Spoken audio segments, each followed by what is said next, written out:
మరి కార్యక్రమాలకి హాజరు కావడానికి తీసుకువెళ్ళడం కూడా ఒక ప్రధాన వ్యూహంగా మరి చూడొచ్చు. మరి చూడాలి రానున్న రోజుల్లో కవిత తీసుకునే స్టెప్స్ తెలంగాణ రాజకీయాల్లో ఎటువంటి పెను ప్రకంపనలు సృష్టిస్తాయో అనేది మనం వేచి చూడాల్సిన పరిస్థితి. ఇక తదుపరి విజయ్పై సిబిఐ వల 12న హాజరు కావాలని నోటీసులు. మరి అమిత్ షా గేమ్ అంటున్న విపక్షాలు. కరూరు తొక్కిసలాట కేసులో నటుడు రాజకీయవేత్త తమిళగల వెక్టరింగ్ కళగం చీఫ్ విజయ్కు సిబిఐ సమన్లు పంపింది. ఈ నెల 12న తమ ముందు హాజరు కావాలని కోరింది. కరూరు జిల్లా వేలుస్వామిపురంలో 2025 సెప్టెంబర్ 27న టీవీకే ర్యాలీ నిర్వహించింది. పెద్ద సంఖ్యలో జనం తరలి రావడంతో తొక్కిసలాట చోటు చేసుకుంది. 41 మంది ప్రాణాలు అయితే కోల్పోయారు, పలువురు గాయపడ్డారు. ఈ ఘటనపై దర్యాప్తు చేసిన సిబిఐ ఇప్పటికే టీవీకే కీలక నేతల స్టేట్మెంట్లను రికార్డు చేసింది. ఈ ఘటనపై సిబిఐ దర్యాప్తునకు మొదట తమిళనాడు ప్రభుత్వం నిరాకరించింది. కానీ మరి 41 మంది పైన మరణించారు అంటే ఇట్స్ నాట్ ఏ జోక్. మరి కంపల్సరీ చట్టం పని తను చేసుకుపోతుంది. దానికి సంబంధించిన కారణాలకు సంబంధించి కూడా ఆ సభ ఎవరు నిర్వహించారు, ఏ రకంగా నిర్వహించారు, ఎన్ని జాగ్రత్తలు తీసుకున్నారు అనే దానికి సమాధానం చెప్పాలి. పోయిన ప్రాణాలను ఎవరు అయితే తిరిగి తీసుకురాలేము. భవిష్యత్తులో మరి ఇలాంటివి జరగకుండా పునరావృతం కాకుండా ఉండడానికి మరి కంపల్సరీ అక్కడ ఉన్న ఏం జరిగింది అనేది చెప్పాల్సిన అవసరం అయితే ఉంది. కానీ దీన్ని మరి అమిత్ షా గేమ్గా కొందరు అభివర్ణిస్తున్నారు. కానీ దీనిలో ఎంతవరకు నిజాలు అనేది కేవలం ఆరోపణలుగానే చూడాలనేది మనం 100 సార్లు ఆలోచించాల్సిన పరిస్థితి. ఎందుకంటే ఒక సభ జరుగుతున్నప్పుడు లేదంటే ఒక రోడ్ షో జరుగుతున్నప్పుడు మరి విపరీతమైన క్రౌడ్ వస్తే పరిస్థితి ఏంటి అని ముందు ఒకసారి మనం ఆలోచించాలి. మరి బేరీజు వేసుకుని 100 సార్లు ఆలోచించి ఆ సభను నిర్వర్తించాల్సి ఉంటుంది.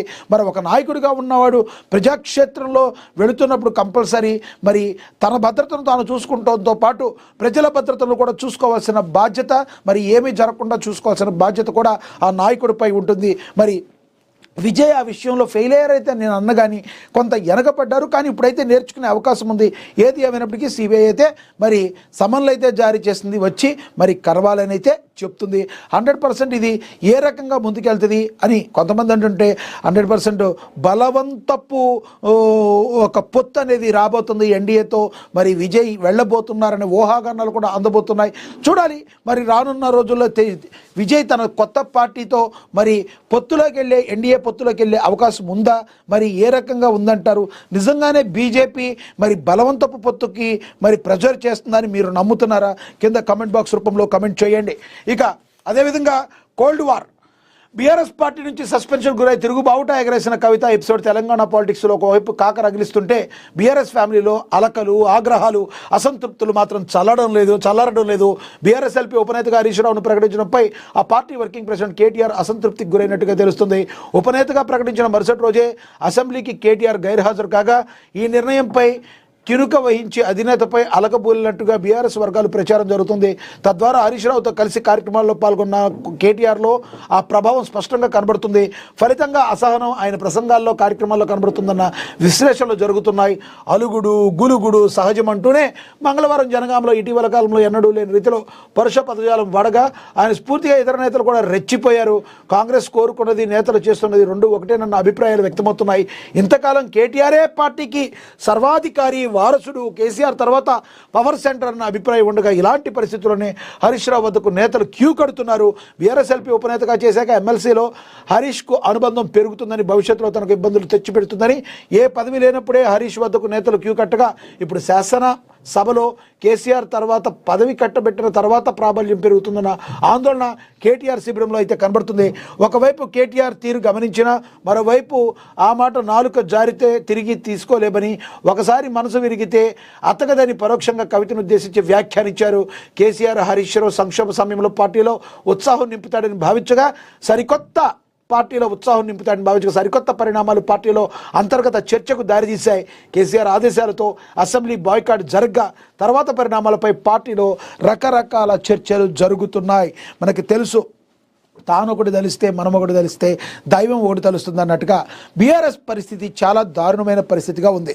ఒక ప్రకారం దెబ్బ మీద దెబ్బ పడుతూనే ఉంది. మరి డే 1 నుంచి రేవంత్ సర్కార్ని, కాంగ్రెస్ పార్టీని మరి టార్గెట్ చేస్తూ ప్రధాన ప్రతిపక్షంగా ఉన్న బీఆర్ఎస్ పార్టీ మాటల తోటాలు పేలుస్తూ ముందుకు సరిగ్గా వెళుతున్న సమయంలో ఏదో ఒక బ్రేకులు, చికాకులు మరి బీఆర్ఎస్ను వెంటాడుతూ ఉన్నాయి. మరి కేసీఆర్ ఫామ్ హౌస్కు పరిమితం అవటం, మరి మరి అసెంబ్లీలో తన గళాన్ని వినిపించలేకపోవటం, అదే సమయంలో కవిత మరి లిక్కర్ స్కామ్లో అక్కడ పట్టుబడటం, తర్వాత జైలు శిక్ష కొంత అనుభవించటం, మరి ఆరోపణల నేపథ్యంలో బెయిల్కి బయటికి రావటం, మరి ఆ తర్వాత కవిత వచ్చిన తర్వాత మరి బీఆర్ఎస్ శ్రేణుల్లో ఒకంత కలవరపాటు పడేటట్టుగా మరి కవిత మాట్లాడిన తీరు, కవిత ప్రశ్నించిన ప్రశ్నల తీరుని మరి బీఆర్ఎస్ శ్రేణుల్లో కొంతమంది బాహాటంగా కవితని దారుణంగా కుక్కలతో పట్టి తిరపట్టడాన్ని ఆక్షేపించకుండా మరి మాట్లాడకుండా వాళ్ళ మీద ఎటువంటి చర్యలు తీసుకోకుండా ఉన్న తన సోదరుడు కావచ్చు, మరి బావ కావచ్చు, ఎవరైనా వీళ్ళందరూ కవితపై మరి ప్రవర్తించిన తీరుడికి నిరసనగా ఆమె తన గళాన్ని ఇంకా వినిపిస్తూ రావడం, తర్వాత ఆటోమేటిక్గా షోకాస్ నోటీసులు కూడా లేకుండా మరి కవితను పార్టీ నుంచి బహిష్కరించడం అన్నీ చకచకా జరిగిపోయాయి. ఒక పక్కన ప్రభుత్వం మీద విమర్శలు చేసి ఏదో ఒక రకంగా మళ్ళీ అధికారాన్ని సంపాదించుకోవాలన్న బీఆర్ఎస్ కలలు అడియాసలు అయ్యేటట్లుగా మరి ప్రతి దానిలో కూడా వెనకడుగు వేసేటట్టుగా మరి వెనక్కి వెళ్ళిపోతున్న పరిస్థితి. మరో రకంగా చెప్పాలంటే రేవంత్ రెడ్డి వేసే వ్యూహాలకు కూడా బీఆర్ఎస్ ఒకంత ఉక్కిరి బిక్కిరి అవుతుంది అన్నట్టుగా కూడా మనం తెలుసుకోవచ్చు. ఉప ఎన్నికల్లో కావచ్చు, జూబ్లీహిల్స్ ఉప ఎన్నికల్లో కావచ్చు, గ్రామ పంచాయతీ ఎన్నికల్లో కావచ్చు 100% కాంగ్రెస్ పార్టీ మరి రేవంత్ ఎత్తుగడలతో ముందుకు దూసుకుపోతుంటే బీఆర్ఎస్ మాత్రం ఇంట్లోని ప్రాబ్లమ్స్తో మరి పార్టీలో కార్యకర్తలకి ఏమీ చెప్పలేక ఒకరి మధ్యలో ఒకరికి సయోధ్య లేక చతికిల పడిందని చెప్పాలి. ఇదే విధంగా కొనసాగితే మాత్రం రానున్న రోజుల్లో బీఆర్ఎస్కి మరింత గడ్డుకాలం తప్పదు. మరి కవితకి ఆల్మోస్ట్ ఇక్కడ ప్రాబ్లం ఏంటంటే బీఆర్ఎస్లో డే 1 నుంచి ఉన్న కవితకి అసలు లోటుపాట్లన్నిటి మీద ఒక సంపూర్ణ అవగాహన ఉంది. ఈ రోజున కౌంటర్గా ఏది కవితను మాట్లాడినా, ఇమీడియట్లీ అని మాట్లాడినా కవిత ఇంకో రకంగా కూడా అటాక్ చేసే అవకాశం ఉంది. కాబట్టి ఏమీ మాట్లాడలేని పరిస్థితుల్లోకి బీఆర్ఎస్ అధినాయకత్వం వెళ్ళిపోయిందని రాజకీయ విశ్లేషకులు చెప్తున్నారు. కవిత మాట్లాడుతున్న తీరుతో తలలు బొప్పులు పట్టుకుని మరి అందరూ ఆమెను ఆపలేమా అన్నట్టుగా మరి నాయకులు మాట్లాడుతుంటే, కార్యకర్తలు మాట్లాడుతుంటే, కానీ ఫ్యామిలీలో ఉన్న కేసీఆర్ కానీ, కేటీఆర్ కానీ, హరీష్ రావు కానీ ఇంకా సంయమనం పాటిస్తున్న పరిస్థితి అయితే మనం గమనించవచ్చు. అయితే ఎంతవరకు ఈ సంయమనం పాటిస్తున్నారనేది మనం వేచి చూడాలి. రాజకీయంగా మాత్రం ఇక బీఆర్ఎస్లో ఒక చీలిక వచ్చింది అన్న మాటనైతే మనం గమనించవచ్చు. ఇక ఇది కేవలం కాంగ్రెస్ పార్టీలో జాయిన్ అయిపోతారు కవిత అని కొంతమంది మాలరెడ్డి రంగారెడ్డి లాంటి వాళ్ళు చెప్పేవాళ్ళు ఉన్నప్పటికీ కూడా మరి చూడాలి రానున్న రోజుల్లో రాజకీయాలు ఏ రకంగా మలుపు తిరుగుతాయి, తెలంగాణ రాజకీయాలు మరి ఎంత ఉత్కంఠగా మారిపోతున్నాయి అనడానికి ఈ యొక్క నిదర్శనంగా చెప్పొచ్చు. బీఆర్ఎస్ అయితే మాత్రం ప్రజెంట్ చాలా డౌన్ఫాల్లో ఉంది. ముందు ఇంటి సమస్యలను చక్కదిద్దుకునే లేని బీఆర్ఎస్ పార్టీ ఏ రకంగా ప్రజల మీద ఫోకస్ పెడుతుందని రాజకీయ విశ్లేషకులు అడుగుతున్న మాటకి సమాధానం చెప్పలేని పరిస్థితుల్లో బీఆర్ఎస్ అయితే ఉండిపోయింది. ఇక తదుపరి చూడొచ్చు మనం సిబిఐ వల్ల తెలంగాణలో జిల్లాలో మార్పులు.